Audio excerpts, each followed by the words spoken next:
Hi guys! Welcome back to my channel. This is Crystal Starseed.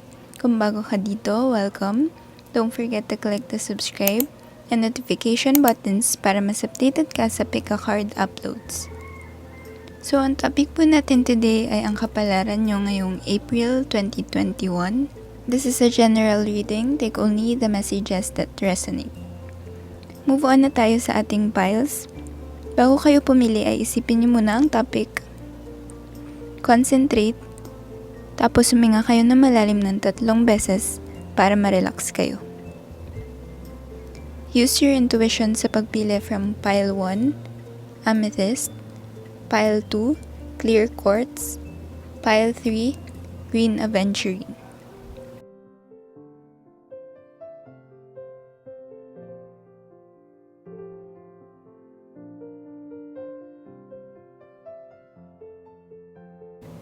Pakiramdaman nyo na mabuti ang piles. Pag nakapili na kayo ay pwede na kayong mag-proceed sa description box para sa timestamps ng inyong reading. So, let's start.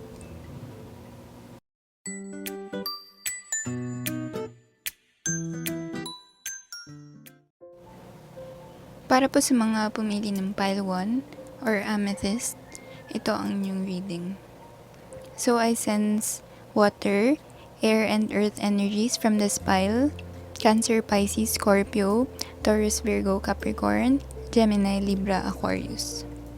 For this pile po, I see na may strong message regarding an ex or regarding a past relationship, and maaring ang inyong past person ay nagtatry na makipag-reconcile sa inyo because of this card.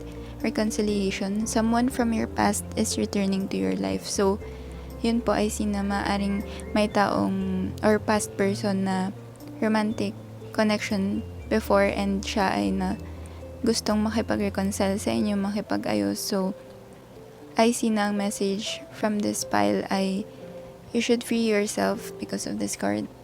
Free yourself, and yes, so kayo ay nakapag-move on na for some time, and kayo ay nagpo-focus na on yourself, and this card po, don't stop. So, ang message ay continue working on yourself and continue na mag-effort for yourself, for your health, for your body, and for your well-being. So, this card, make the effort. Kayo ay dapat mag-invest muna sa sarili nyo ng time and energy.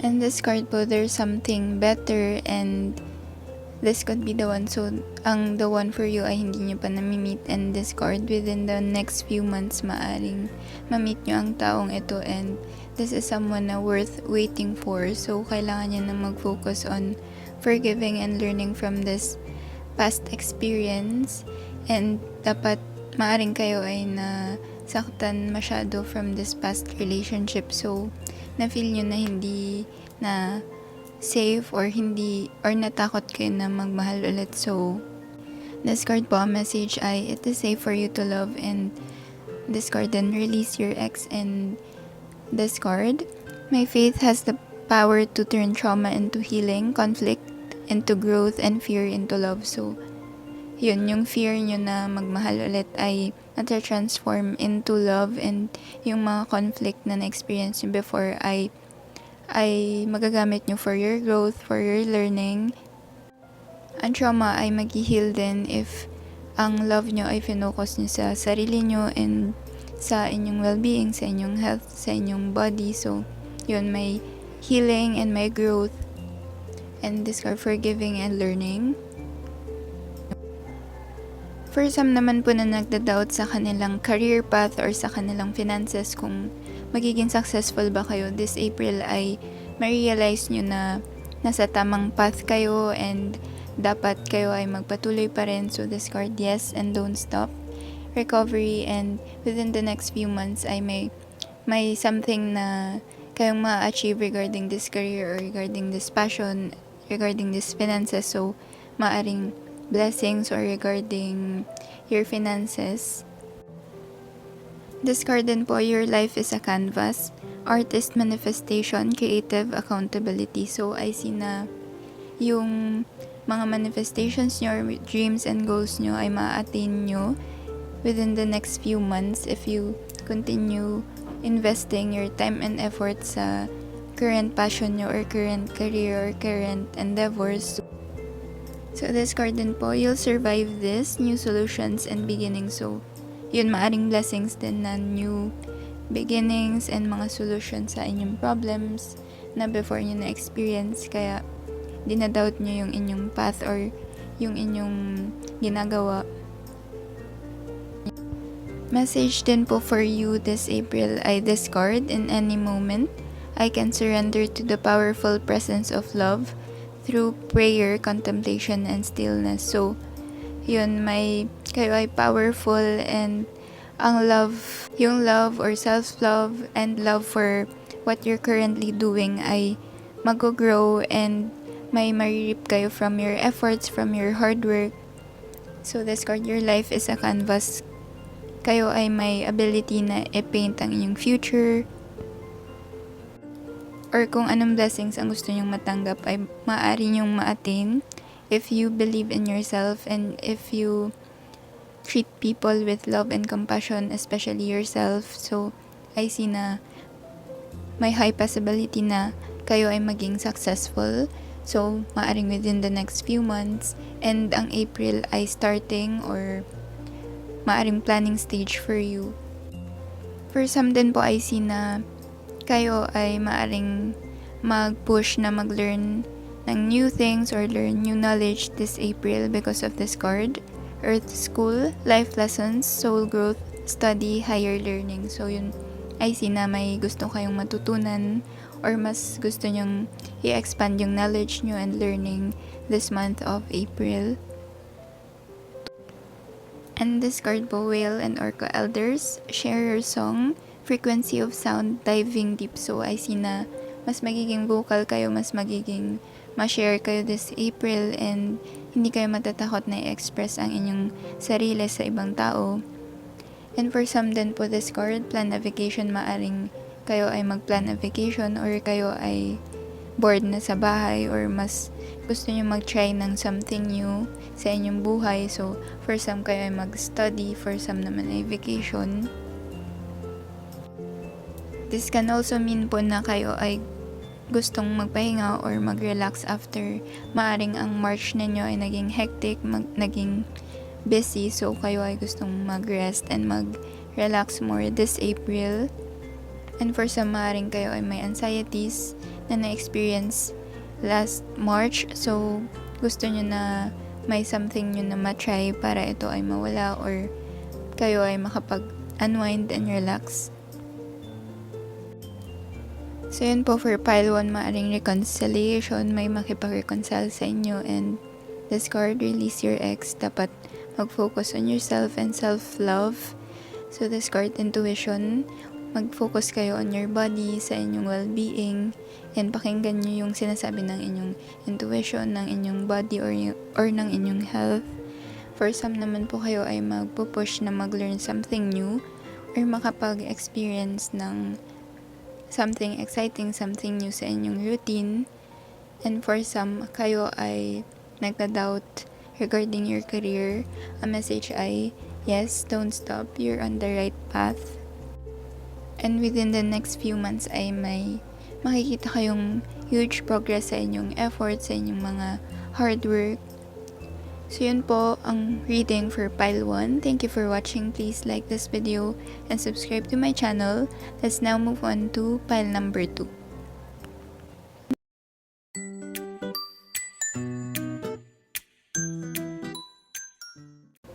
Para po sa mga pumili ng pile 2 or clear quartz, ito ang inyong reading. So I sense water, earth and fire energies from this pile. Cancer, Pisces, Scorpio, Taurus, Virgo, Capricorn, Aries, Leo, Sagittarius. I see several messages po for this pile. So for some, maaring kayo ay may issues or problems regarding your health. So I see na this month of April ay dapat hindi kayo mag-worry and or mafe-feel nyo na kayo ay protected and kayo ay healthy. So this card, trust, yes, no need to worry, and improving health. So yun po ay sina ang issues na hinaharap nyo ngayon ay mag-improve this April, or ang issues ay masosolve, and in the future or within this April ay mag-improve ang inyong situation. So this card, drink tea and build strength. So maaring kayo ay mag-focus on your well-being, and for some kayo ay magbabalik loob sa workout, or mas magpo-focus kayo sa inyong workout. This card din po, aromatherapy and clear your energy field. So maaring may mga tao sa paligid nyo and sensitive kayo sa negative emotions, negative energy. So ang kailangan ay i-clear nyo ang inyong energy field. So maaring through workout, movement, or spend time with friends na positive ang outlook in life. So in this card, aromatherapy, maaring through scented candles, through things na makakapagpa-relax sa inyo. For some naman po, kayo ay feeling down or kayo ay stress regarding your romantic connection or relationship because of this card, soulmate and love yourself first. So I see na maaring iniisip nyo lagi ang connection na ito, so kayo ay nagkakaroon ng stress. And so this card, true healing occurs when I give myself permission to feel whatever feelings live below the trigger. So yun, I see na dapat i-feel nyo lang ang mga dapat nyong maramdaman, i-voice out nyo yung mga sentiments nyo regarding this connection.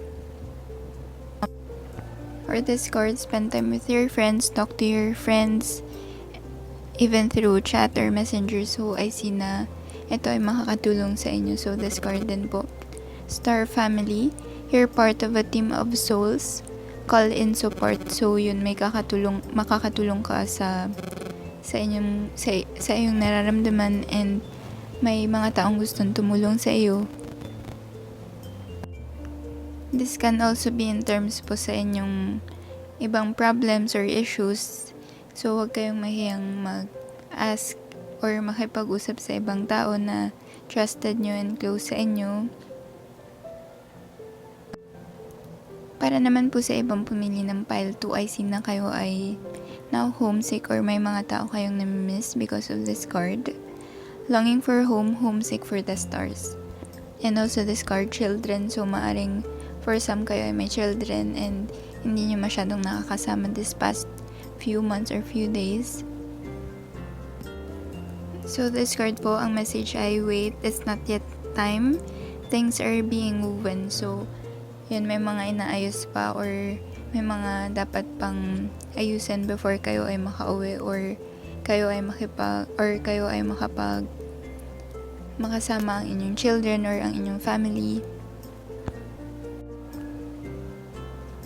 For some din po, I see na kayo ay mag-gain ng direction this month of April. For some na pumili ng pile 2.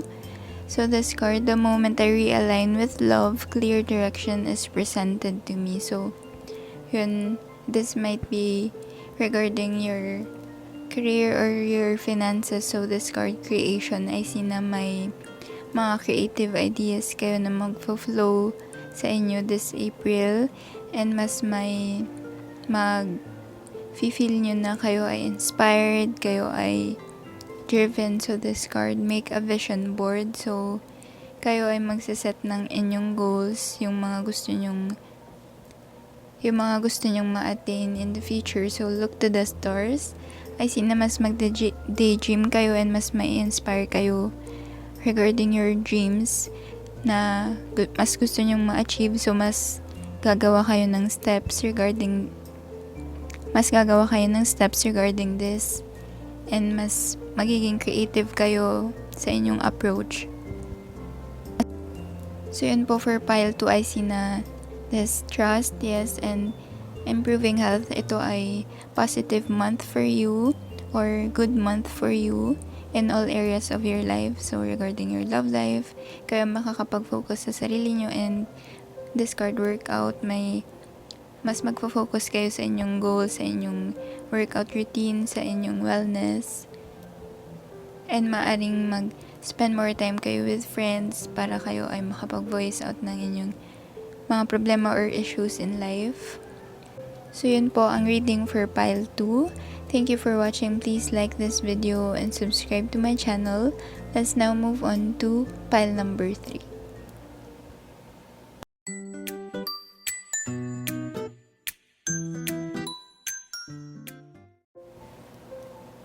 Para po sa mga pumili ng pile 3 or green aventurine, ito ang inyong reading.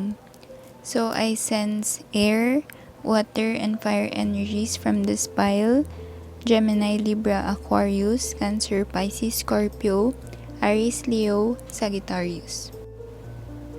I see several messages po for this pile. So, in general, kayo I see na makakatanggap kayo ng isang opportunity or unexpected opportunity na magbabago sa inyong career or love life.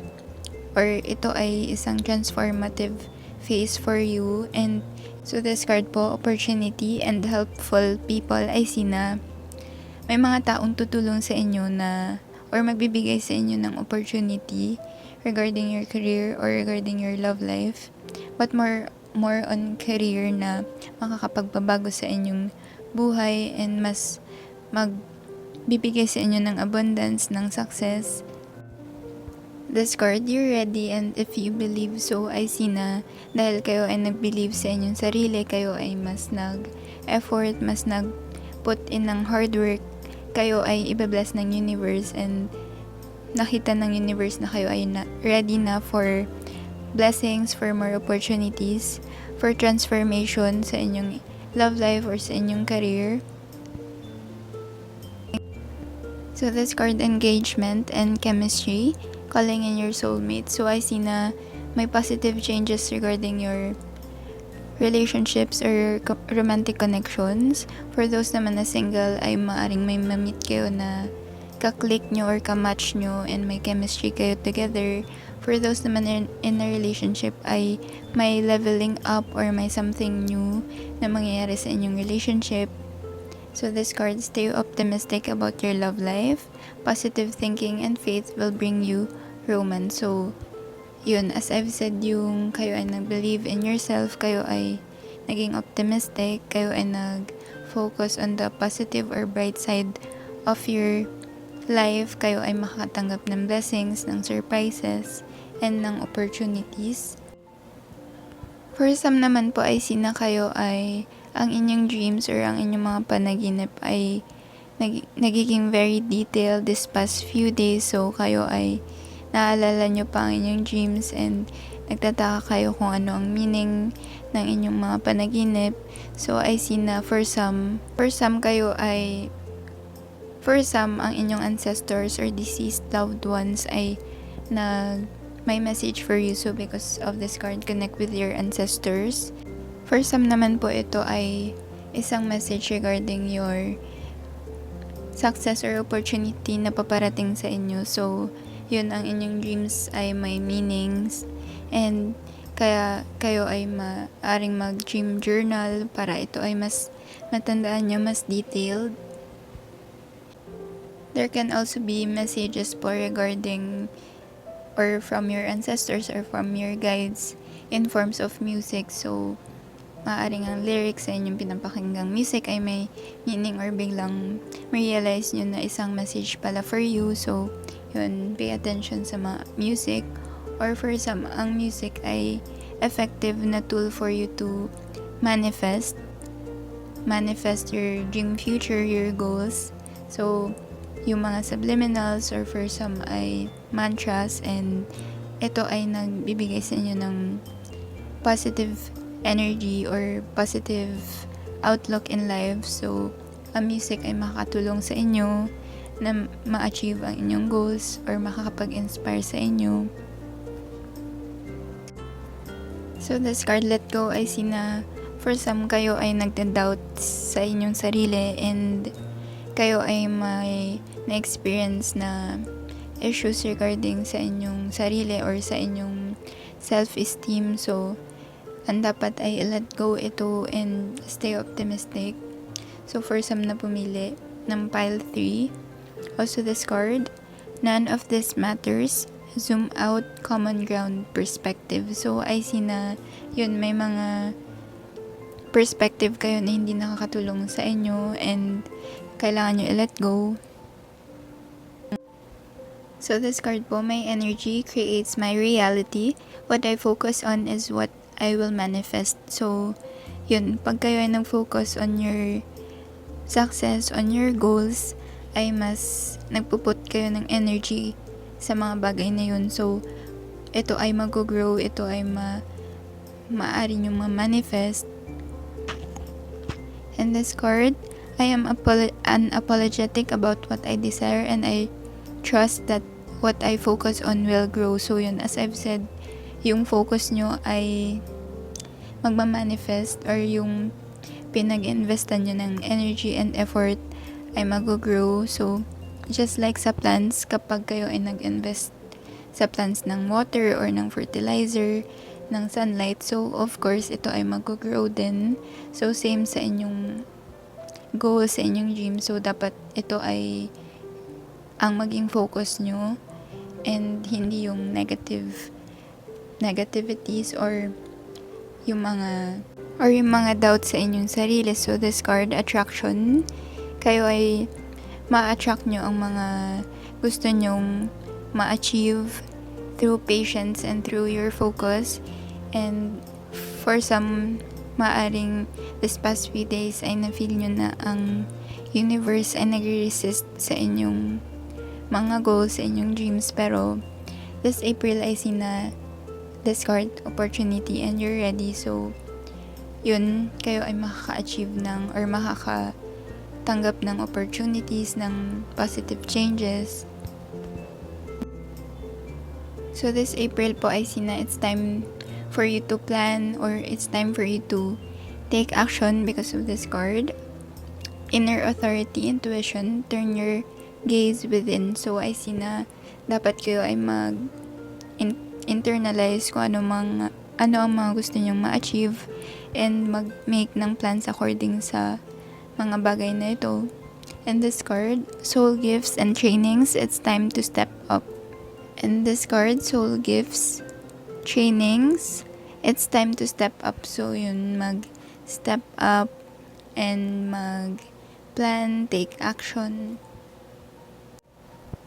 Or maaari din pong kayo ay mag-train more or kayo ay mag-learn more and mag-hone ng inyong gifts, ng inyong talents, dahil ito ay makatulong sa inyong career in all areas of your life. So ito ay magbibigay din sa inyo ng confidence. So for some, maaring ito ay music, regarding your music or regarding your plans or finances. So this card, soak in a bath and connect with fire. So maaaring this month ay dapat i-balance nyo ang elements ng water and fire sa inyong buhay, ang inyong drive and then ang inyong passion and ang inyong intuition, ang inyong emotion. So balance and mas magkaroon ng patience and kayo ay makakapag-attract ng good things, ng opportunities sa inyong buhay this April. And also helpful people. So yun po, opportunities, you're ready if you believe and let go of doubts. Level up sa inyong romantic connections or relationships.